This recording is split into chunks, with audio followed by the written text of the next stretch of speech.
Malugod na pagtanggap sa St. Joseph Parish, Kagalangin, sa ika-6 ng umagang banal na misa, na may liturhiya ngayong Sabado, kasunod ng pagpapakita ng Panginoon. Tumayo po ang lahat, at tayo'y makiisa sa Eucharistikong pagdiriwang na pamumunuan ng ating Kura Paroko, Reverendo Padre Douglas D. Badong.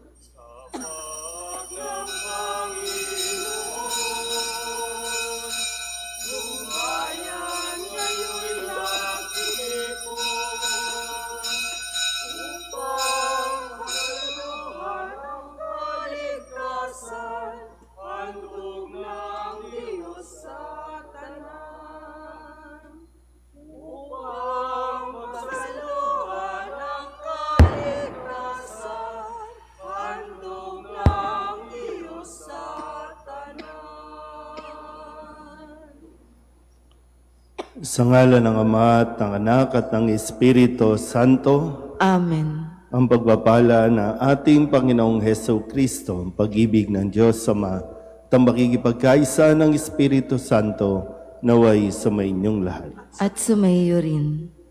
Mga kapatid, aminin natin ang ating mga kasalanan upang tayo'y maging marapat gumanap sa banal na pagdiriwang. Inaamin ko sa makapangyarihang Diyos at sa inyo mga kapatid na lubha akong nagkasala sa isip, sa salita at sa gawa at sa aking pagkukulang. Kaya isinasamo ko sa mahal na Birheng Maria, sa lahat ng mga anghel at mga banal, at sa inyo mga kapatid, na ako'y panalangin sa Panginoong ating Diyos. Kaawaan tayo ng makapangyarihang Diyos, patawarin tayo sa ating mga kasalanan at patnubayan tayo sa buhay na walang hanggan. Amen. Panginoon, kaawaan mo kami. Panginoon, kaawaan mo kami. Kristo, kaawaan mo kami. Kristo, kaawaan mo kami. Panginoon, kaawaan mo kami. Panginoon, kaawaan mo kami. Manalangin tayo. Ama naming makapangyarihan, kami ginawa mong mga bagong nilikha sa pamamagitan ng anak na naging aming kamukha. Ipagkaloob mo sa amin ang pagpapala na kami maging gaya niyang dakila, pakundangan sa kanyang pag-ako sa aming dalita bilang tagapamagitan kasama ng Espiritu Santo magpasawalang hanggan. Amen.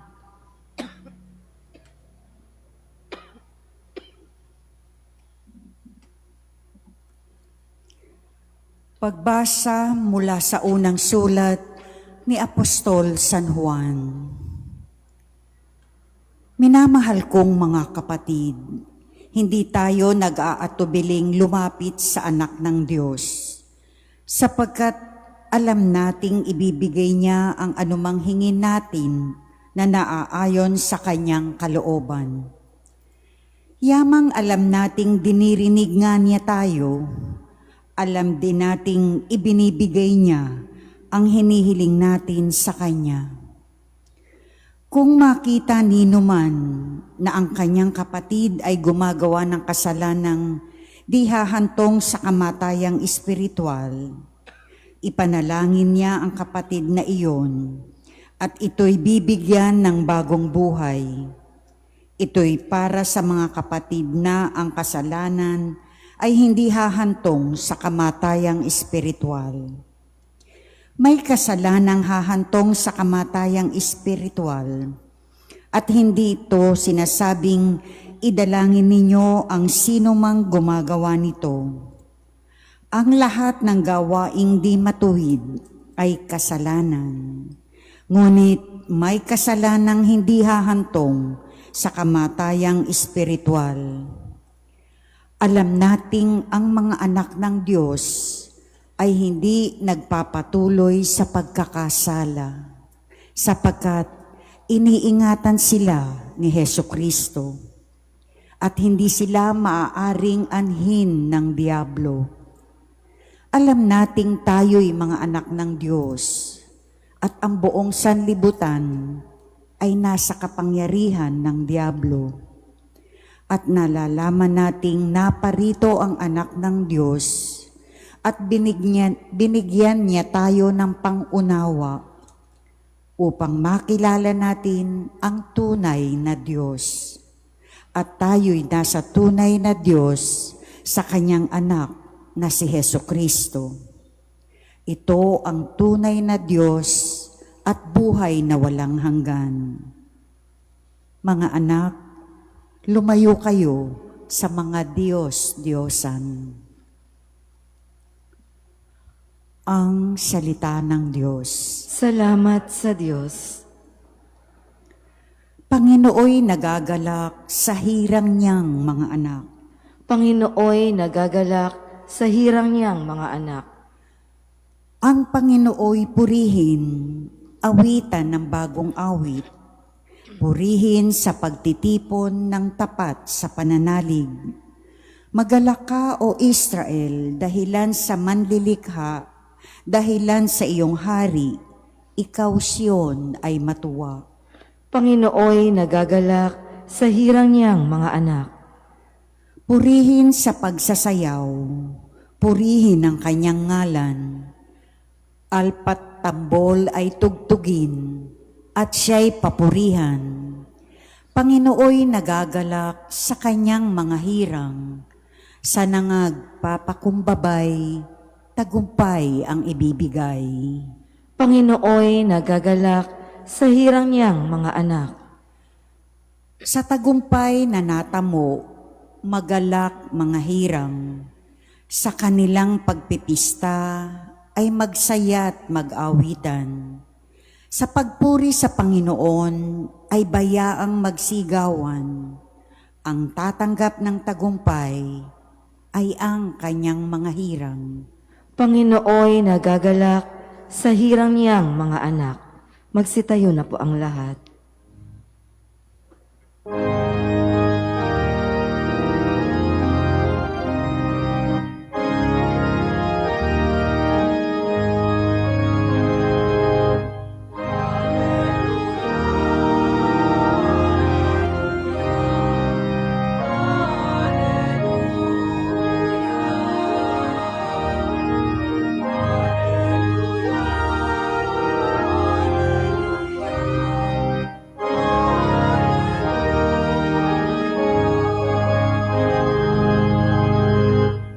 Bayang nasa kadiliman, sa lilim ng kamatayan, ngayoy naliliwanagan.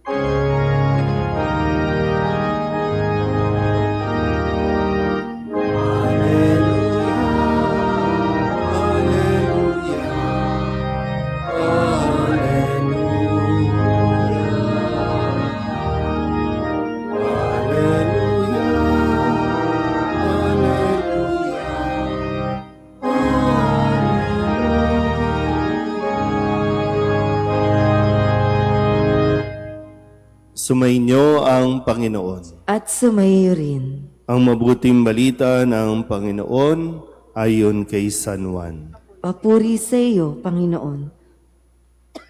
Noong panahong iyon, si Jesus at ang kanyang mga alagad ay nagpunta sa lupain ng Judea. Nanatili siya roon ng kaunting panahon kasama nila at nagbinyag. Si Juan ay nagbibinyag rin naman sa Enon, malapit sa Salem, sapagkat maraming tubig doon. Pumupunta sa kanya ang mga tao at nagpapabinyag. Hindi pa nakabilanggo noon si Juan. Minsan, nakatalo ng mga alagad ni Juan ang isang Hudyo tungkol sa tanging paraan ng paglilinis. Kaya't pumunta sila kay Juan at sinabi sa kanya, Rabay, yaumpong lalaking kasama ninyo sa ibayo ng Jordan na inyong pinatotohanan ay nagbibinyag rin at nagpupunta sa kanya ang lahat. Sumagot si Juan, walang tatanggapin ng tao malibang ipagkaloob sa kanya ng Diyos. Kayo na rin ang makapagpapatunay na sinabi kong hindi ako ang Kristo.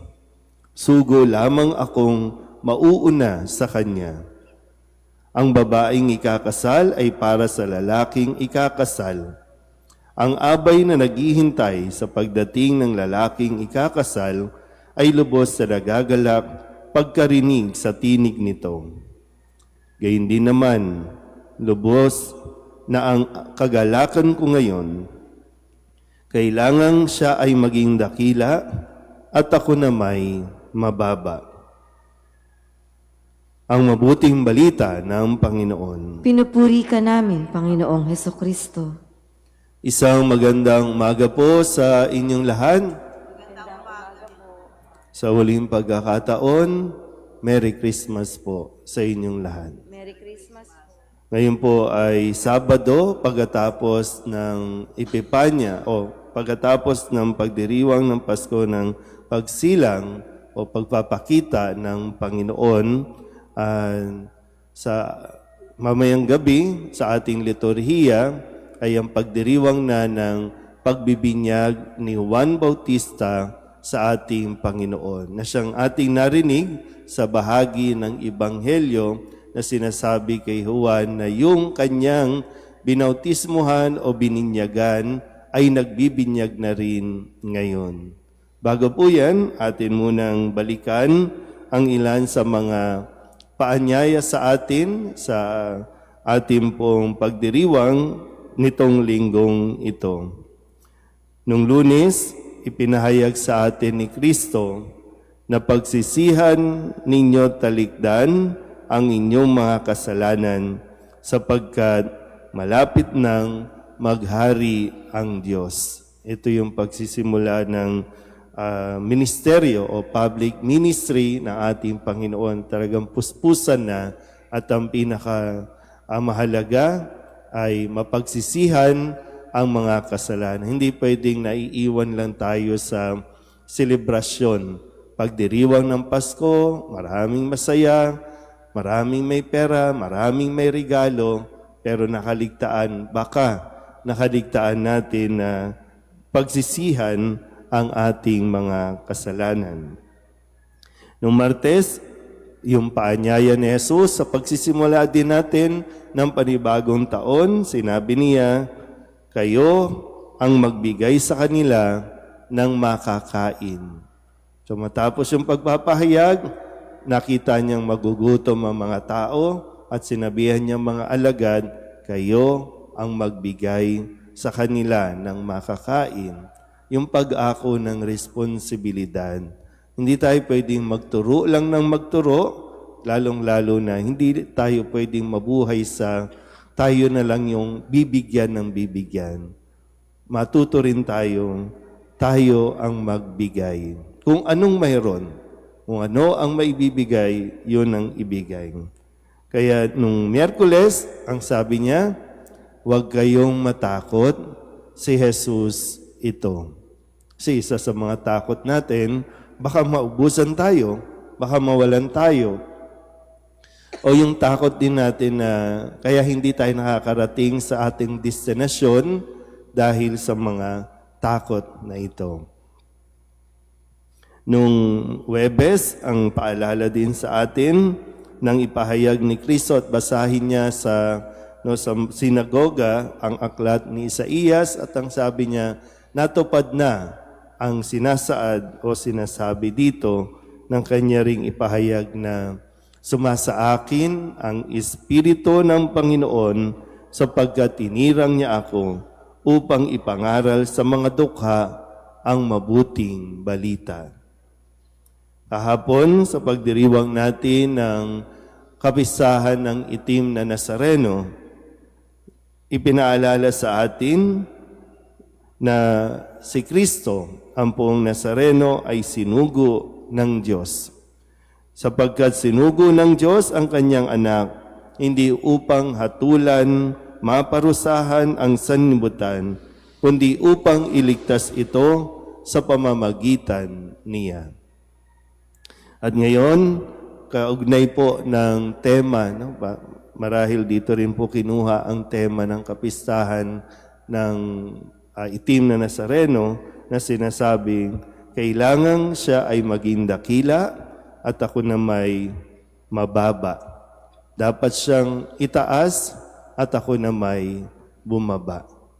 So, nawa sa pagpasok natin sa panibagong o sa another season, no, yung tinatawag na karaniwang mga panahon pagkatapos ng pagbibinyag kay Kristo, atin din pong masimulan, no, na maibaba ang ating mga pride na siyang nagiging dahilan ng hindi natin pagkakasunduan, nagiging dahilan ng ating mga tampuhan. Kaya maganda po, no, na matularan din natin ang halimbawa ni San Juan Bautista. Kasi, di ba, kung titingnan natin, sa ating pang-araw-araw na pagsisimba, sa pang-araw-araw nating pakikinig ng mga salita ng Diyos, ang isa sa inaasahan natin, nagkakaroon tayo ng maturity. Maging mature sa ating pananampalataya. At kapag ang isang tao mature, kayang-kaya niyang harapin yung mga insecurities niya sa buhay.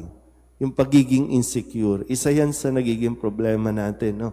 Yung pag nakaramdam ka ng insecure, minsan kahit nga sa mismong asawa mo, hindi mo lang naman masabi, pero pag nai-insecure ka na, yan na nagsisimula yung magngit-ngit ka sa inis, sa galit, nauuwi sa pag-aaway-away. Kasi tinan nyo, sabi dito, lumapit yung iba kay Juan Bautista, yung bininyagan mo, ngayon nagbibinyag din. Pero ang attitude ni Juan, parang wala namang problema doon. Kasi malinaw sa kanya na kailangan siyang bumaba para mas makilala na si Kristo. Yung kusa siyang bumababa at tinatanggap niya. Tapos na yung kanyang part. O kaya naman, okay lang. Kung dalawa kaming nagbibinyag, dalawa kaming nagpapahayag ng pagsisisi ng kasalanan, anong problema doon?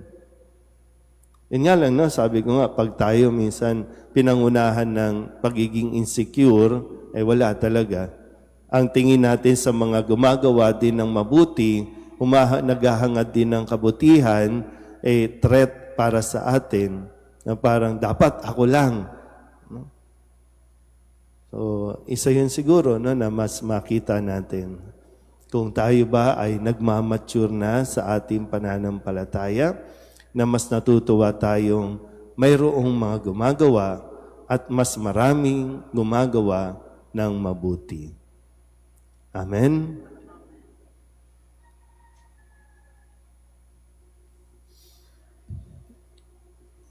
Tulad ni San Juan, manalangin tayo na maging tapat sa ating bukasyon at misyon bilang mga Kristiyano.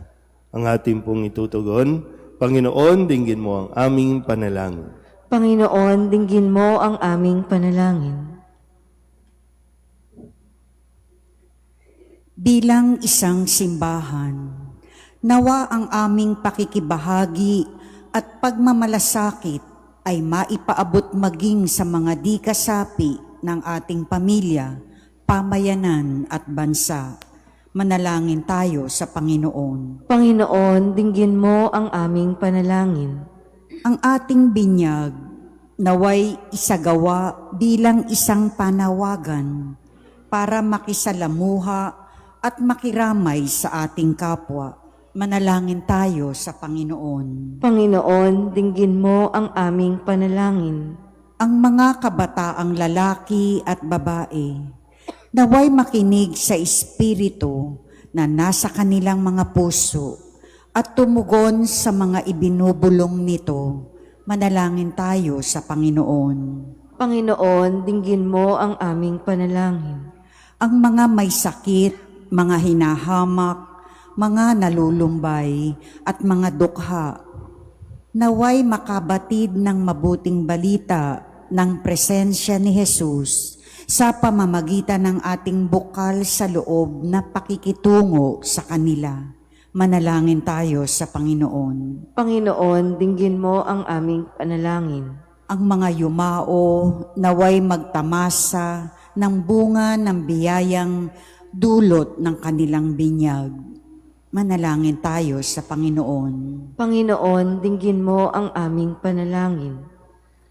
Idulog din natin sa Panginoon ang ating mga personal na kahilingan at mga panalangin para sa ating mga pamilya, kasama din ang mga kahilingan ng mga nanonood sa online. Lahat ng mga misang pasasalamat, special na intensyon, agarang paggaling ng mga may sakit, at ang lahat ng mga kaluluwa na inihiling na ipagdasal sa misang ito.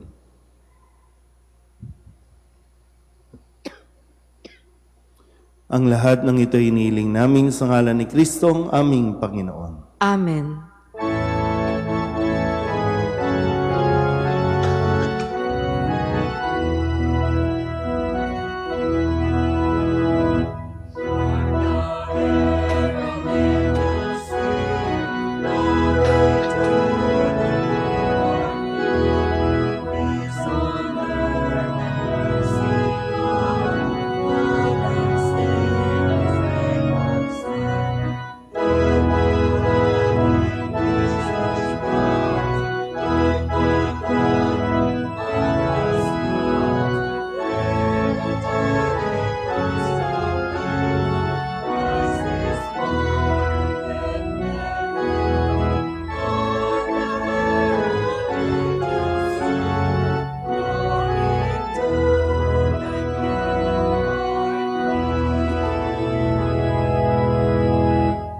Manalangin kayo mga kabatid upang paghahain natin ay kalugdan ng Diyos amang makapangyarihan. Tanggapin nawa ng Panginoon itong paghahain sa iyong mga kamay, sa kapurihan niya at karangalan sa ating kapakinabangan at sa buong sambayanan niyang banal. Ama naming lumika, ang tapat na pag-ibig at pagkakasundo ay sa iyo nagmumula. Ipagkaloob mo ang aming mahainan ng aming mga alay, ang iyong kadakilaan at aming mapagsaluhan sa banal na pakikinabang, ang aming ipinagdiriwang sa pamamagitan ni Jesucristo kasama ng Espiritu Santo magpasawalang hanggan. Amen. Sumainyo ang Panginoon. At sumayo rin. Itaas sa Diyos ang inyong puso at diwa. Itinaas na namin sa Panginoon. Pasalamatan natin ang Panginoong ating Diyos. Marapat na siya ay pasalamatan. Ama naming makapangyarihan, tunay ngang marapat na ikaw ay aming pasalamatan sa pamamagitan ni Jesucristo na aming Panginoon. Sa katauhan ng iyong isinugong Mesiyas, nahayag sa amin ang katuparan ng iyong balak.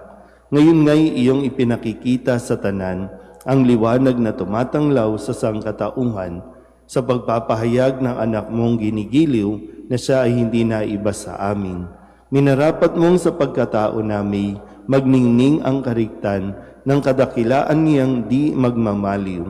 Kaya kaysa ng mga anghel na nagsisiawid ng papuri sa iyo nang walang humpay sa kalangitan, kami nagbubunyi sa iyong kadakilaan.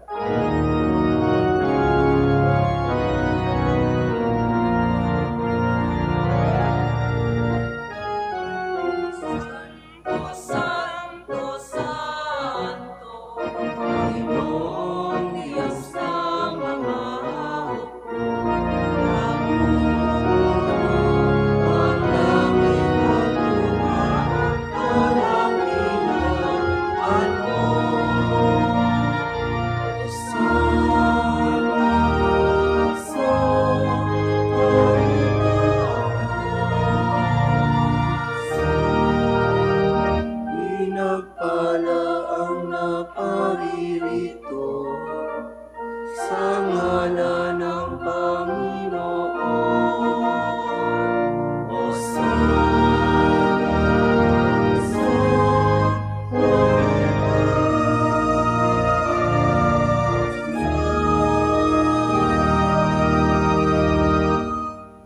Ama naming banal, ikaw ang bukal ng tanang kabanalan, kaya't sa pamamagitan ng iyong Espiritu, gawin mong banal ang kaloob na ito upang para sa aming maging katawan at dugo ng aming Panginoong Jesucristo. Bago niya pinagtisang kusang loob na maging handog, hinawakan niya ang tinapay, pinasalamatan kaniya, pinaghati-hati niya iyon, iniabot sa kanyang mga alagad at sinabi, "Tanggapin ninyong lahat ito at kanin, ito ang aking katawan na ihahandog para sa inyo."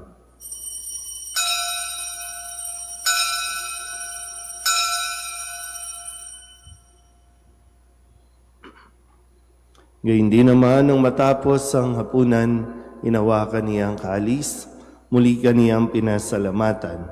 Iniabot niya ang kalis sa kanyang mga alagad at sinabi, "Tanggapin ninyong lahat ito at inumin. Ito ang kalis ng aking dugo, ng bago at walang hanggan tipan. Ang aking dugo na ibubuhos para sa inyo at para sa lahat, sa ikapagpapatawad ng mga kasalanan. Gawin ninyo ito sa pag-alaala sa akin."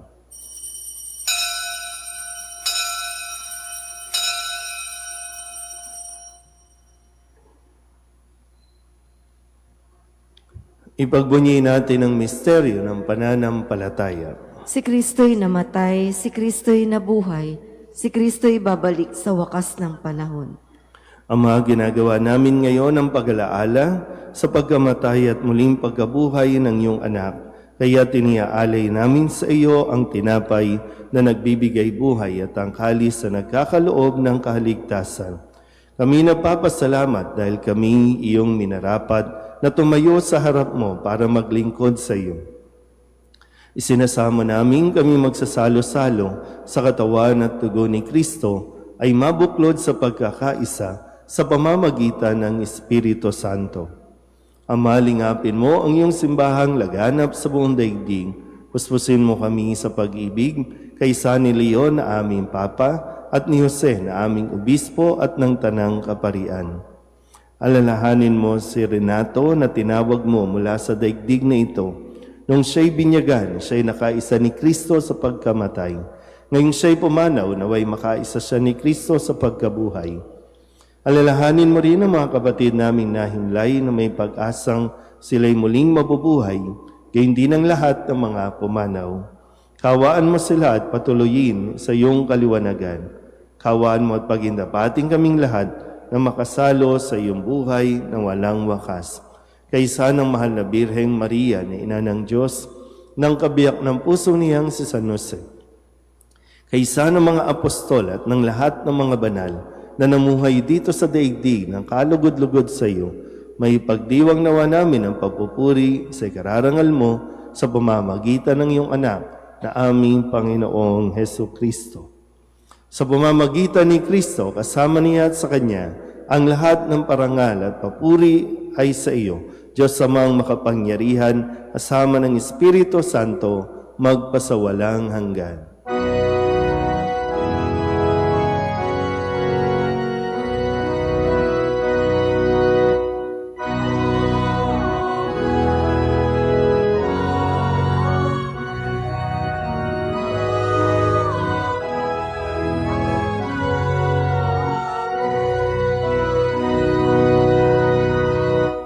Sa tagubili ng mga nakagagaling na utos at turo ni Jesus sa Panginoon natin na Diyos, ipahayag natin ang lakas loob.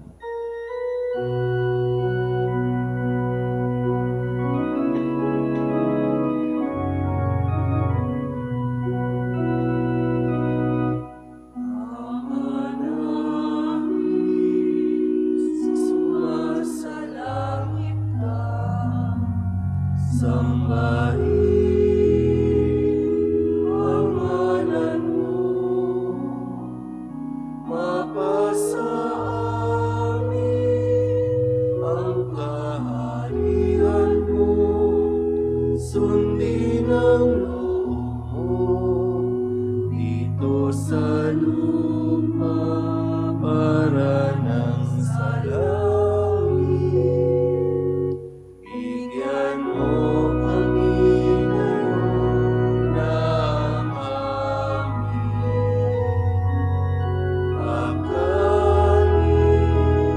sa araw-araw.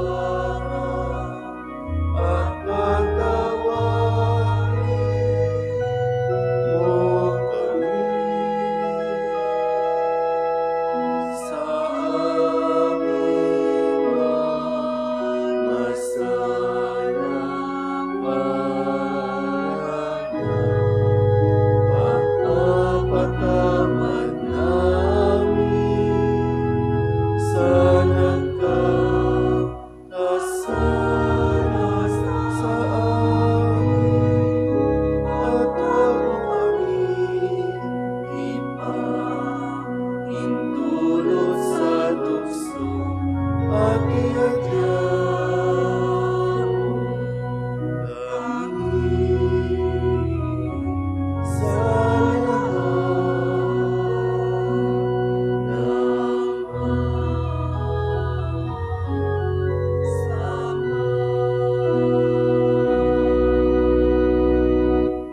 Inihiling namin kami iadya sa lahat ng masama, pagkalooban ng kapayapaan araw-araw, iligtas sa kasalanan at ilayo sa lahat ng kapahamakan. Samantalang aming pinananabikan ang dakilang araw ng pagpapahayag ng tagapagligtas naming si Hesu Kristo. Sapagkat iyo ang kaharian at ang kapangyarihan at ang kapurihan, magpakailanman. Amen. Panginoong Hesu Kristo, sinabi mo sa iyong mga apostol, kapayapaan ang iniiwan ko sa inyo, ang aking kapayapaan ang binibigay ko sa inyo. Tunghayan mo ang aming pananampalataya at huwag ang aming mga pagkakasala. Pagkalooban mo kami ng kapayapaan at pagkakaisa ayon sa iyong kalooban, kasama ng Espiritu Santo, magpasawalang hanggan. Amen. Ang kapayapaan ng Panginoon ay laging sumainyo. At sumayin rin. Magbigayan po tayo ng kapayapaan sa isa't isa. Kordero ng Diyos na nag-aalis ng mga kasalanan ng sanlibutan, maawa ka sa amin. Kordero ng Diyos na nag-aalis ng mga kasalanan ng sanlibutan, maawa ka sa amin. Kordero ng Diyos na nag-aalis ng mga kasalanan ng sanlibutan, ipagkaloob mo sa amin ang kapayapaan.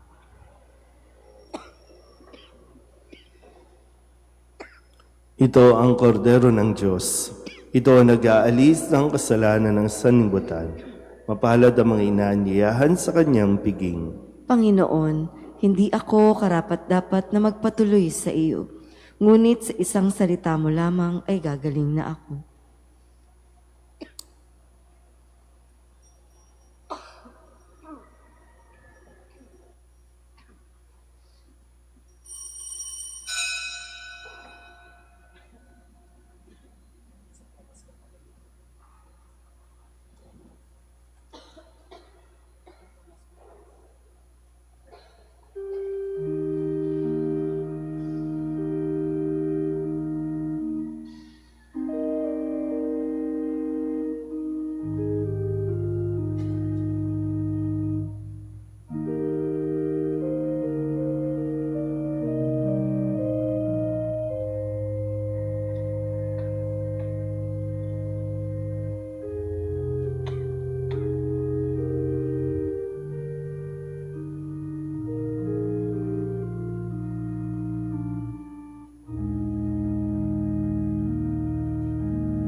Magsiluhod po ang lahat.